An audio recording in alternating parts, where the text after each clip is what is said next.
सुप्रभात। मैं हूं जगेंद्र राणा। स्मरण और चिंतन,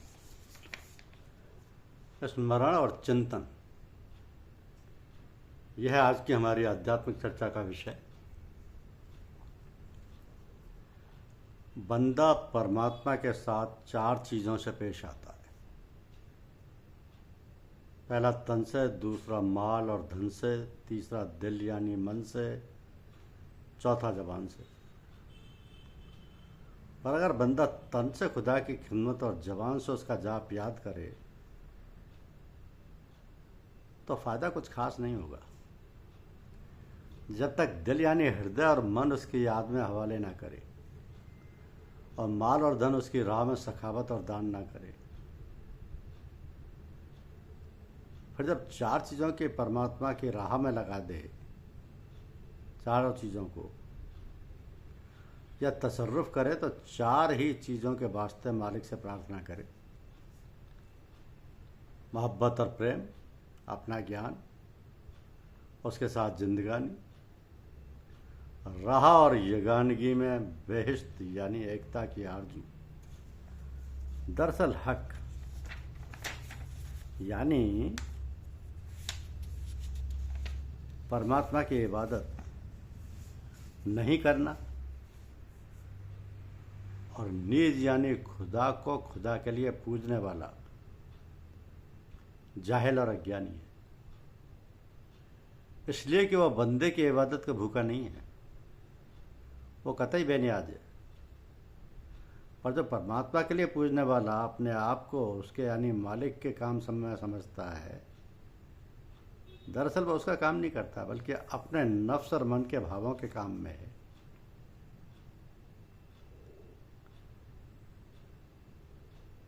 तो परमात्मा को ज़्यादा याद करने वाला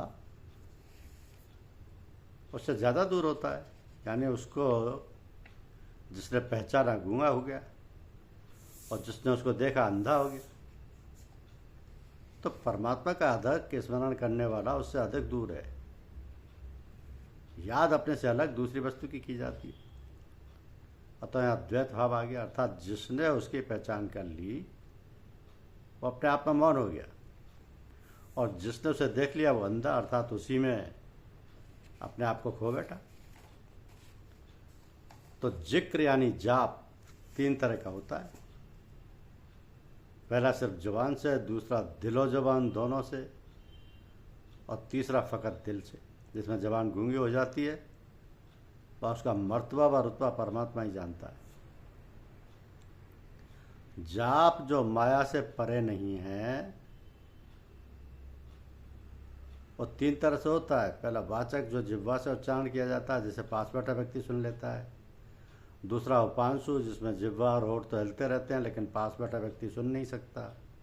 और तीसरा मानसिक, ये जाप मन से होता है, इसकी महत्ता ईश्वर ही जान पाता है। जिक्र यानी याद और जाप जवानी जिक्र या याद और जाप हकीकी नहीं है, बल्कि जिक्र हकीकी वो है कि जाहिरा जबान गूंगी हो जाए,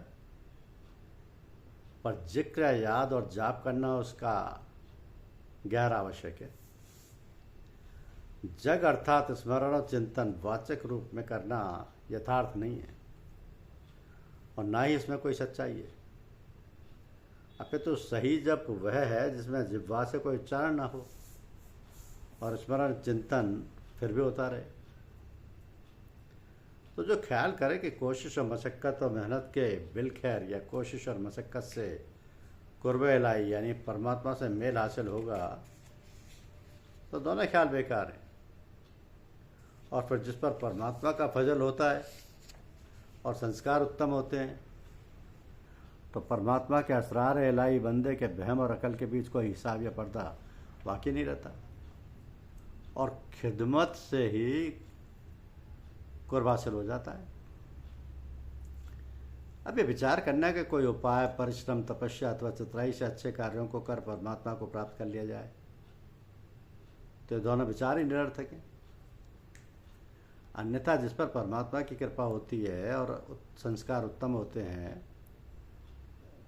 तो परमात्मा के रहस्य उस दास की मिथ्या धारणाओं और बुद्धि के बीच कोई पर्दा शेष नहीं रहता और केवल सेवा से ही समीपता सब प्राप्त हो जाती है। अब दिल 3 किस्म का होता है, फानी और हर फिक्र का कयामगाह है, यानी फकीर की जगह है। तालिब नियामत और तबनगरी यानी मालदारी की कयामगाह है। बाकी जो सिर्फ परमात्मा ही का कयामगाह है। तो हृदय 3 प्रकार का होता है, नाशवान और मनन चिंतन का स्थान, अर्थात संत की आंतरिक स्थिति में पहुंच का स्थान, जिसमें अनन्य शक्तियां प्राप्त करने की इच्छाएं और धन संपत्ति का स्थान बना हो, जिसमें सिर्फ परमात्मा के लिए ही स्थान हो। जान के गिजा जिक्र अलाई यानी परमात्मा की याद है।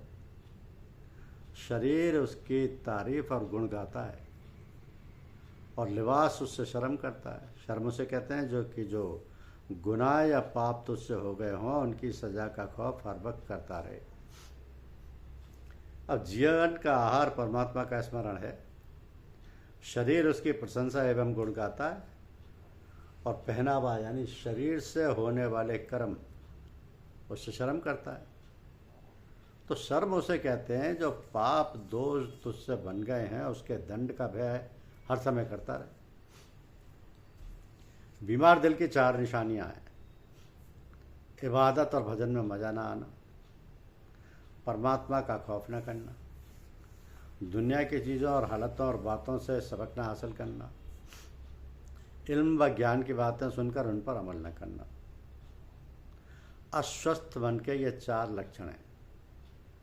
यानी नहीं, भजन पशुना में आनंद नहीं आएगा, परमात्मा के न्याय का भय नहीं करेगा, बदलने वाली सांसारिक वस्तुओं, परिस्थितियों और बातों से शिक्षा ग्रहण नहीं कर पाएंगे और शास्त्रों व ज्ञान की बातें सुनकर उन पर आचरण अभ्यास नहीं कर पाएंगे। तो 3 काम सख्त कठिन हैं। मुफलिसी में सखावत यानी निर्धनावस्था में उदारता पूर्वक दान करना। दूसरे खिलवत में परहेजगारी यानी एकांत में संयम पूर्वक रहना। और तीसरा खौफ में सच्चाई यानी किसी भी प्रकार के भय के समय सत्यानुसरण पर दृढ़ रहना। तो दुनिया में अजीज होने के वास्ते 3 बातों से दूर करने की जरूरत है। खल्क से हाजत तलब करना, दूसरों को भला बुरा कहना और दूसरों से गिबत करना यानी पीठ पीछे कहना सुनना, और किसी के मेहमान के साथ जाना। संसार में प्रिय बनने के लिए 3 बातों से दूर रहने की आवश्यकता है।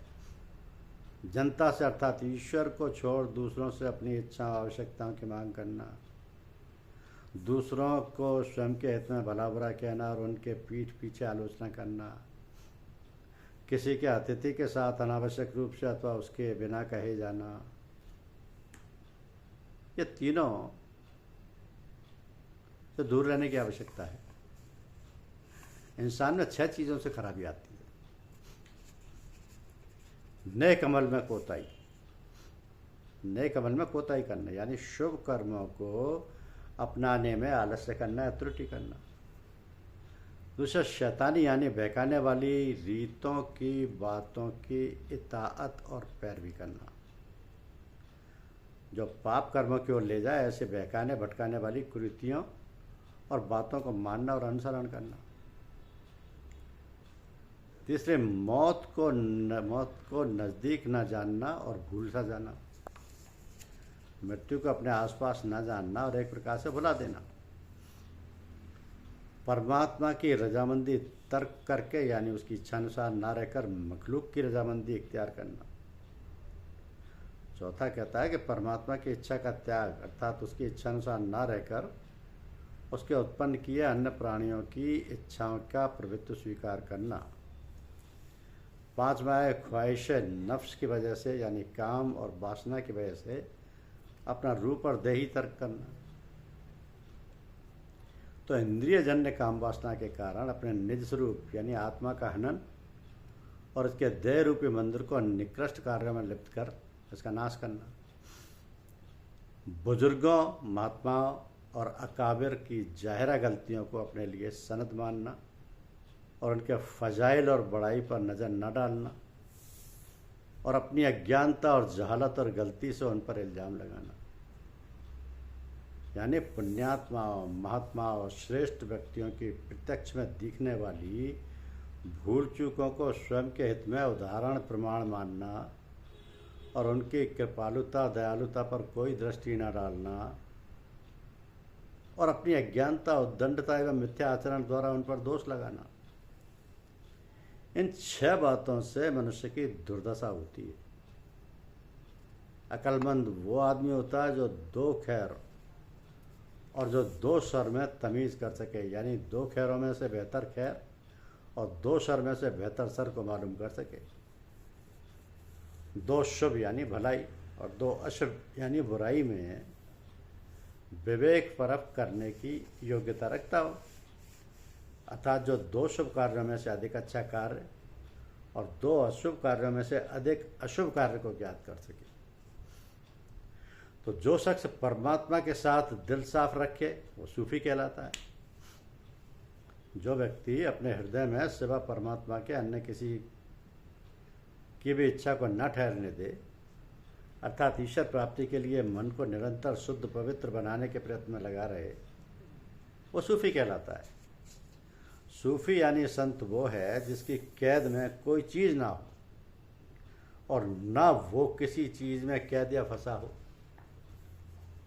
जिसके मन में किसी भी विषय वस्तु की इच्छा बाकी ना हो, कोई उसके बंधन में ना हो और ना वो किसी विषय वस्तु के बंधन में आसक्तत्व लिप्त हो।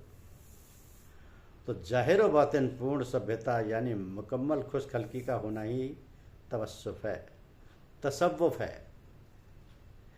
जाहिरो बातिन पूर्ण सभ्यता यानी मुकम्मल खुशखल्की का होना ही तसव्वुफ है। इसको कहेंगे कि भीतर बाहर पूर्ण शुद्ध शिष्टाचरण अर्थात जीवन में संपूर्ण सफल और अच्छे व्यवहार आचरण का होना ही आध्यात्मवाद अथवा सूफीवाद है। तो तसव्वुफ न रस्म और न इल्म में। अगर रस्म होता तो मुजाहिदे यानी मेहनत तो मशक्क़त में दिल लगाने से हासिल हो जाता, और अगर इल्म ही महज होता तो तालीम से हासिल हो जाता। तो बल्कि तसव्वुफ अखलाकी है। परमात्मा की आदत से आदत हासिल करना तसव्वुफ है। परमात्मा के लिए ख्वाहिश नफ्स का तर्क करना तसव्वुफ है। जवामर्दी और तकल्लुफ़ को दूर करके आज़ादी हासिल करना तसव्वुफ है। दुनिया की दुश्मनी और मालिक की दोस्ती का नाम तसव्वुफ है। आध्यात्मवाद कोई प्रथा अथवा परंपरागत नियम नहीं है और ना ही किसी प्रकार का शास्त्रोक्त विद्या ज्ञान है। तो यदि प्रथा होता तो परिश्रम तप तपस्या में मन लगाने से प्राप्त हो जाता, और यदि केवल शास्त्रोक्त विद्या ज्ञान ही होता तो वह शिक्षा सदुपदेशों द्वारा प्राप्त हो जाता। अपितु आध्यात्मवाद व्यवहारिक है। परमात्मा के स्वभावानुसार अपना स्वभाव बनाना आध्यात्मवाद है। परमात्मा के लिए अपनी इंद्रियजन वासना में इच्छाओं का त्याग करना आध्यात्मवाद है। जवामर्दी अर्थात स्वयं का बल और तकल्लुफ अर्थात कष्टप्रद बनावट को दूर कर बंधन मुक्त होना आध्यात्मवाद है। दुनिया की दुश्मनी अर्थात प्रत्येक इष्टमित्र स्वजन संबंधी से निराश होकर रहने और मालिक की दोस्ती अर्थात दूसरों का आसरा छोड़ केवल परमात्मा के भरोसे पर रहने का नाम आध्यात्मवाद है। आध्यात्मवाद है। तो शारीरिक, मानसिक और आत्मिक तीनों अवस्थाओं के बंद ही फराइज बिल्कुल नपे तुले जैसे जहाँ होना जरूरी है। अपने आप सरल व एतदाली हालत में अदा होते ही रहना ही तसव्वुफ है। शारीरिक, मानसिक और आत्मिक इन तीनों अवस्थाओं के बंद अर्थात बंधन से अनिवार्य कर्तव्यों का अपने आप सरलतापूर्वक श्रद्धा विश्वास के साथ